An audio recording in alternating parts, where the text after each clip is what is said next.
So welcome to another episode. For this episode, we're gonna be tackling my laptop. Recently, na-doubt ang akong laptop because na-doubt yung hard drive, ang iyang HDD.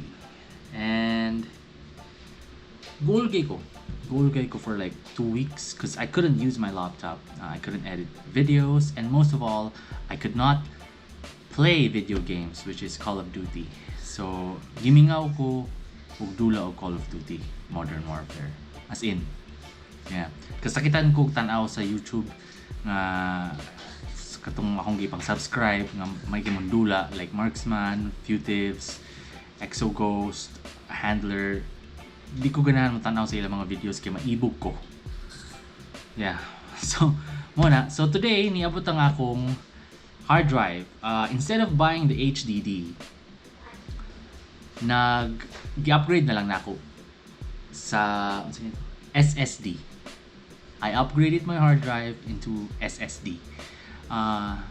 It's much faster but more expensive po siya. So today niabot na siya. Chilling. So glad kay ko na. Yes. And my son is here. Ipa-count pa na ako ang iyang yaya. So ako sa kay Blaze. The time is 12 o'clock. Usually, after eating sa iyang yaya, ako na siya gay pa-rest until 3 o'clock or 2:30. It depends sa iya kung gano'n siya gusto mo balik. So, keep in mind guys, mas may pahulay ang inyong mga tao para dili kayo sila ma-overwork. Diba? So, I ordered this sa Shopee. I got it for like 8,380. This is a 1 terabyte SSD, and I'm hoping this will solve my problems sa akong laptop because ako siya gipa-check up ang akong laptop because di man gina ako makaya. Whatever I did, I updated the Windows, I checked the hard disk, ako gi-check disk, and then try na ako fix ang error, and then I nag-diagnose ko online what's wrong with my laptop. So basically, ingon siya nga siguro ang imong motherboard, ang imong Windows, or ang imong hard drive nara sa tulo. And thankfully, naisa ka shop nga nakatabang sa ako ingon sila nga gi-point out nila akong hard drive daw ang problem. And I really hope it is my hard drive ang problem. Kaya nipalit naman ko ani. Di ba? So, fingers crossed. There you are. Ako siya gipalit sa Love PC. Kita ko silang reviews. Okay man nilang reviews. Dagan na nakapalit. Dagan na mo kay scammers ba? Dagan na kay scammers online. So you guys really we need to be really careful about buying shit online. Akong gipalit is the 860 Evo. Gwapo gyapon ni siya ibutang sa PlayStation. Okay, paspas mo load. Paspas mag-load ang inyong games. Pero ay na magpapalit og ginani para sa inyong PlayStation kay mugawas naman ang PS5. PS5 na yung paliton. Ana ga problema gyapon ko ana ba kay ang akong TV dili pa 4K. So kung mapalit ko PS5, kailangan 4K na akong TV daan. Alright. 1 terabyte SSD. So karon nato na ni i-disassemble akong laptop. Actually duha na makabuk ang akong gi-upgrade sa akong laptop.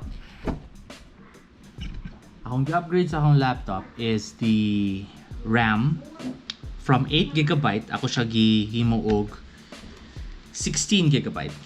I did that because when it comes to editing, especially 360 videos, gakahinayan ako. So mo na ba, you have to unscrew those screws, and then namon ko yung mga tools for fix it. Muna yung gamiton pag-upgrade.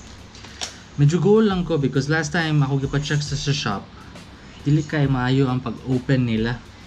Di kay sila careful when it comes to opening my fucking laptop. That's why medyo na-doubt siya. Sko ko sila. Dili man ko nilahang computer, so maybe ana or dili sila wag sila kay bawaan ana.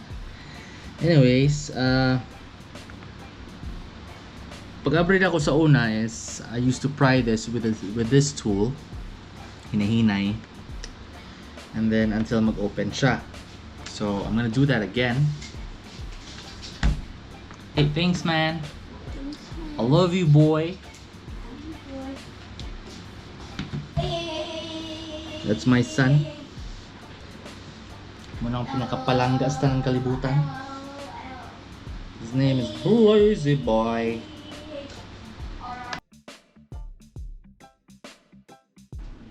So, ako na-realize is the first time ako pag-upgrade na ako pag-upgrade na ako sa akong RAM.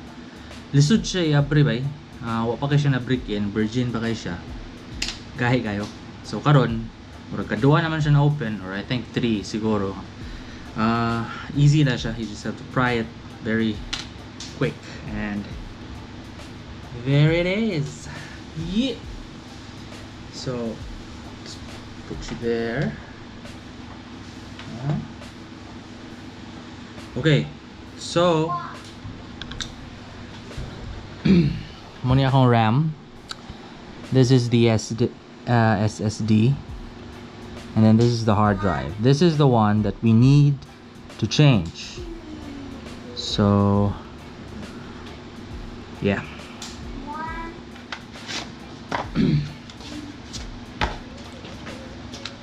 Alright guys, so this is the size. There. Perfect.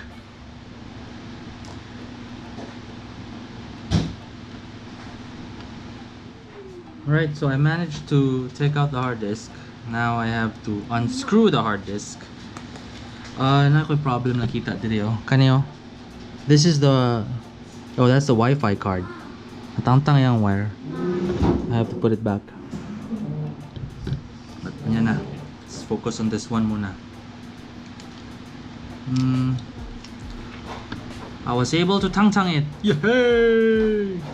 So, difference. It's very light. Yeah. Mas light ang akong Samsung nga bago. And this one is kinda heavy. It's like a machine.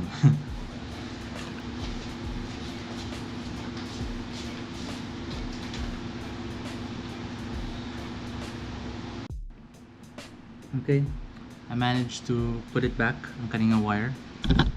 This wire right here. I think natangtang siya. I'm pretty sure nga natangtang siya siyang kanina pa. Pag-upgrade na ako, natangtang naman. So katong paghilabot siguro nila sa akong hard drive, natangtang siya. So we're done. Kana nataod na ako si SSD, and nataod na ako si Wi-Fi.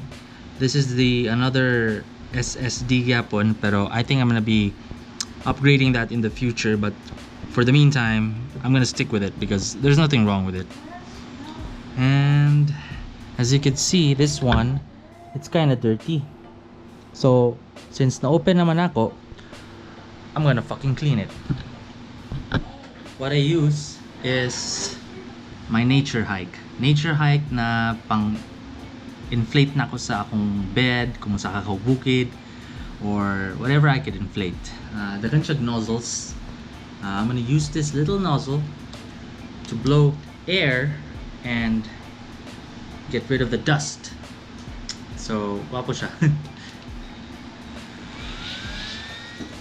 Another tip is by brushing the dust. Kanisha, I got this akong cleaning kit for my camera. I haven't used it yet. This is the first time. Makeup.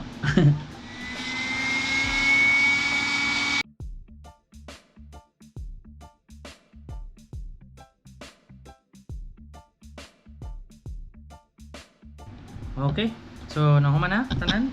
The moment of truth. I'm gonna turn this on. And hopefully nibalik na siya sa iyang state. Because if di gyapon siya mo gana, that means the other SSD ang problem. But the guy said it's not the SSD ang problem, it's the HDD. This is the problem. And I hope this is the problem, because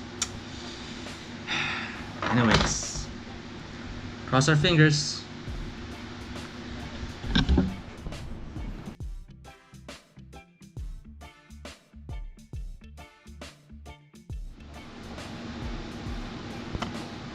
Interesting.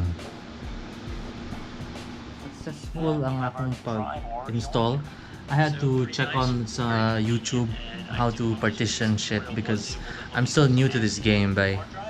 So, alright, I managed to fix everything. Naaya pong ko'y kabalaka gamay because when I tried to open a picture sa Drive C, slow ang iyang pag-open. But other than that, I'm already downloading my favorite game of all, Call of Duty. I think this will be done tomorrow pa siguro, but I'm happy everything is all set. Di pa kaya ako ma-realize unsa siya kapaspas ang kuan akong SSD, but I'm pretty sure in the future I will notice it. So all in all, I am very happy. Now na-install and everything's all right. Everything's all positive. Thank you for watching, everyone. Bye.